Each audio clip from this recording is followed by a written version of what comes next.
right? Hello. Oh. Close. Hello. Hello.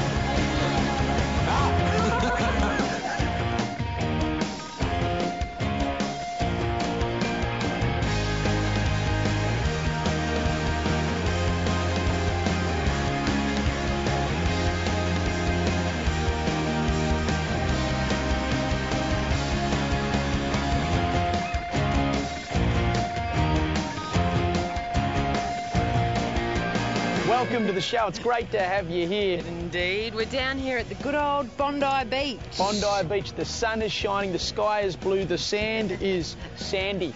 And you know, Bondi Beach, it is the heart of the tourism of Bondi. The capital of Bondi. Seagulls would migrate from North Bondi to Bondi Beach right here just to be here. They come from West Bondi as well. From the west side. They just don't want to miss out. That's right. That's and right. It's beautiful. I mean, if you look here, we've got the ocean behind us. There's white pointers around, but they're not here on the sand. We're safe here on safe ground. We are on safe ground. And That's you know right. what? We've got a great show coming up for you. We have. We do. We're going to be checking out Calcutta with our friend Dan. I don't know if you've heard about Calcutta. That's right, Mother Teresa. That's it. Going to check out a bit of the Teresa. That'll be nice. Yep. We've got JD. He's going to eat a red herring a little bit later on, so you want to stick around for that. A red herring? Well, it could be a blue one, but we're not sure. But I don't know if there is a red herring. Well, there could be. But stick around. You don't want to miss it. No, you don't. Stay here. We'll be here. You'll be there.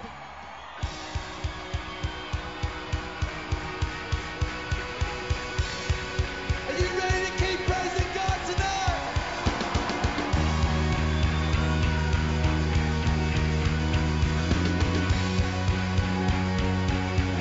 We go! One generation, living salvation. Here we go. See a revival. We will defy all that holds us back from you. So we rise together with one voice to say, Jesus is our Savior. There will be no other. We will shout it out. We want the world to know.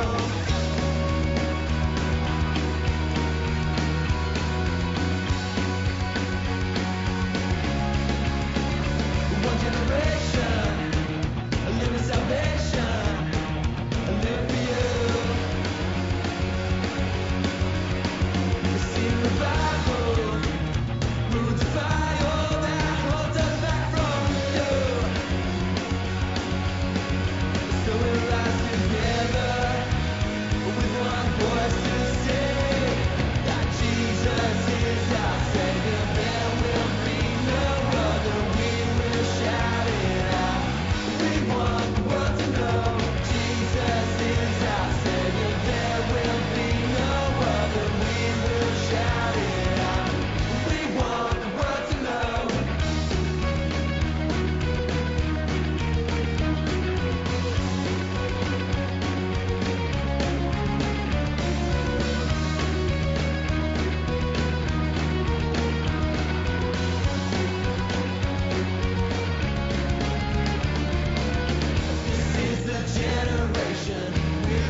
read stuff about India and heard about like the poor and heard about the people on the streets and the people in the slums and stuff like that, but it's amazing that all that preparation, all those preconceived ideas don't mean anything when you get there.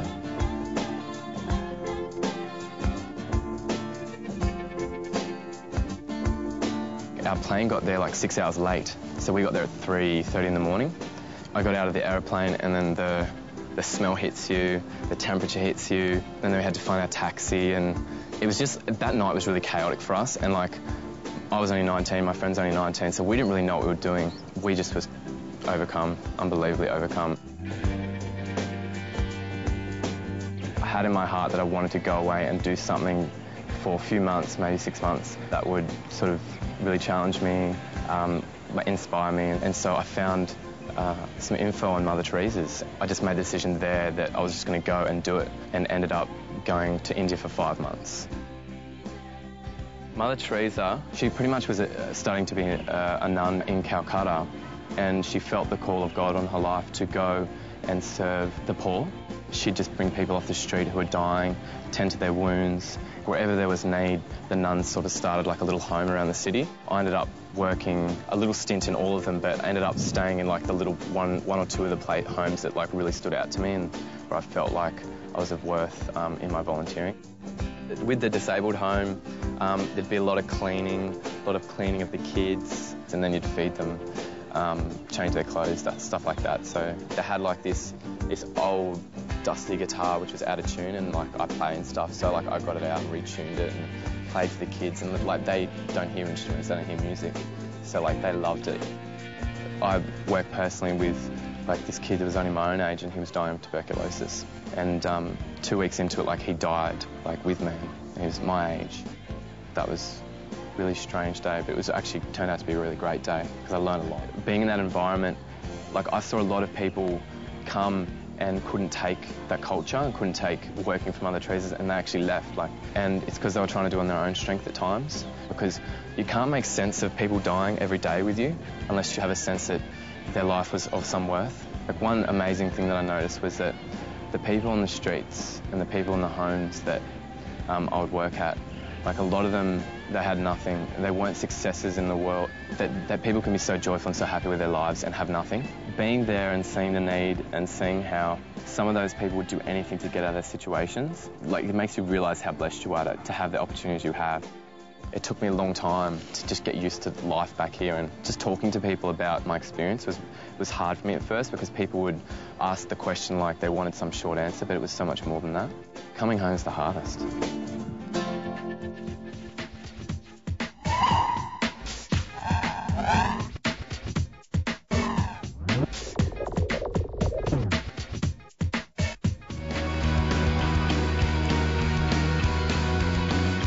No one had told me, you know, what we were going to, so I kind of thought, well, you know, Amsterdam, I don't know how many Christians are there or what, and kind of expected maybe like 1,000 or something kids would be awesome, and then we got to the venue, and I'm looking at the venue thinking, man, this place is huge. Like, how are they going to fill this? Sure enough, like the place was just packed. They had to open the back doors. It meant that the sound was getting out and people spilled out. But I remember when we did I'll Stand There, it was powerful. I looked at every single hand like lifted to heaven, every face looking upwards. And they're the moments, like as a worship leader, you kind of like, you cherish, like, where people are just totally bypassing the stage and just focusing on God. And I mean, that's the way we finished. Unfortunately, the police came and stopped the whole thing, and it was so bittersweet because it was such an amazing moment that we finished on. It was great, and seeing, you know, like people got saved and God really broke through, I feel. But I kind of knew also that if we could have done a few more songs, it was building to something that, you know, was going to explode in that place. And we'll be back. I told the crew in Amsterdam, I said, yeah, we'll be back.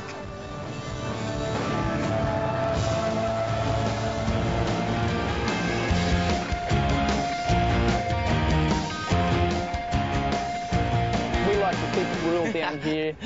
And, yo, Show what's us. up, my nizzle? I'm on television, you'll talk to the hand, cause my face don't understand. It's the people's occupation to increase the generation of the younger population. I receive this information off the Board of Education. If you want a demonstration, Amsterdam. Amsterdam. Phil's in Amsterdam. Phil, Amsterdam. Phil.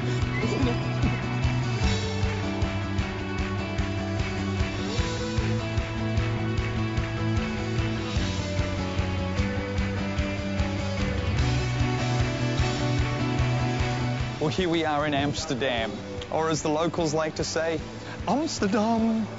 And I gotta say, love is in the air. Well, with all the tulip gardens and the canals and the architecture and the clog shops, you've definitely got a sense of romance and love. And love is the ultimate quest that we're all in search of, yet so many of us live lonely lives. It seems the greater technology increases, the less we relate to each other deeply and emotionally.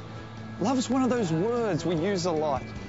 I love that shirt, or I love that team, or I love the music, or I love bikes. And why wouldn't you in Amsterdam? I think it's the best way to get around as we go in search of real love.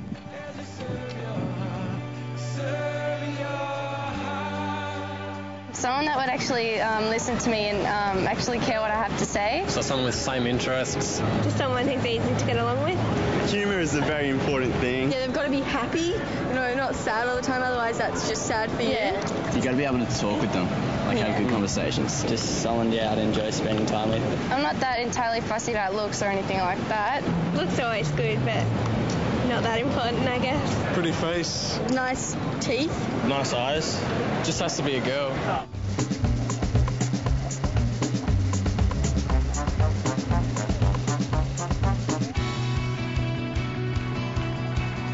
Here I am on my bike, and I gotta say I feel very Dutch. And although I may love my bike, I don't know if my bike can love me back. The Black Eyed Peas sing a song, Where is the Love?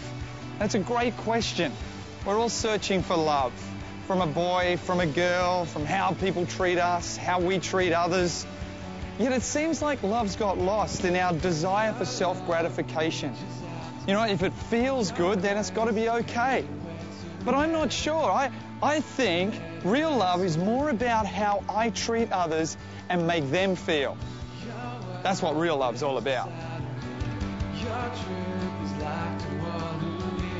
Spend a lot of time together and be nice to each other. Whatever you do for them, they should do in return. Make each other laugh. Care about one another. If I was in need of help in an emergency, they would just drop their things and just come. When people love you, they buy you presents. Yeah. Don't have to do much, just as long as they know that, they love each other, Maybe love is more than just an emotional feeling. More than the romance of tulips and canals, of boy meeting girl. More than the romance even of wearing a nice pair of clogs. You see, all the examples of real love seem to involve sacrifice, beyond superficial feelings. In fact, the Bible talks about love, and it's a courageous, strong love. A love that never gives up. A love that believes the best at all times. A love that doesn't force itself on another. A love that never fails. And I reckon we'd all agree that our world needs more of that kind of love.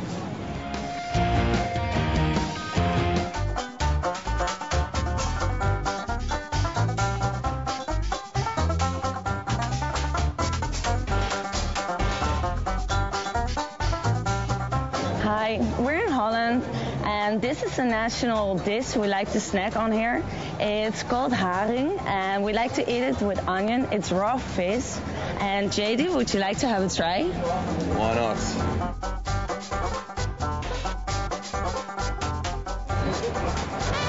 So, JD, what do you think? I'm not a fish guy. So this is haring, and thank you, JD. Oh, man, why do I get all the dirty stuff? Ugh.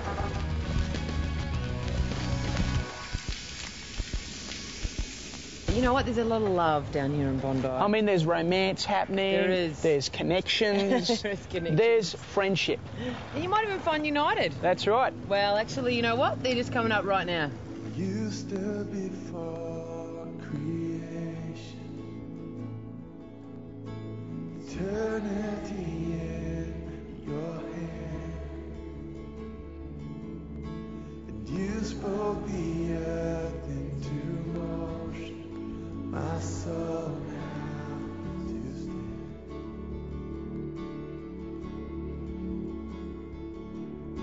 You stood before my failure and carried the cross for my shame. My sin weighed upon your shoulders, my soul now to stand. So what could I say?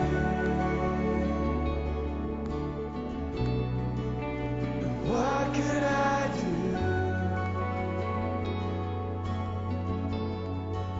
But offer this heart, oh God, completely to you. So I woke up on Sabbath.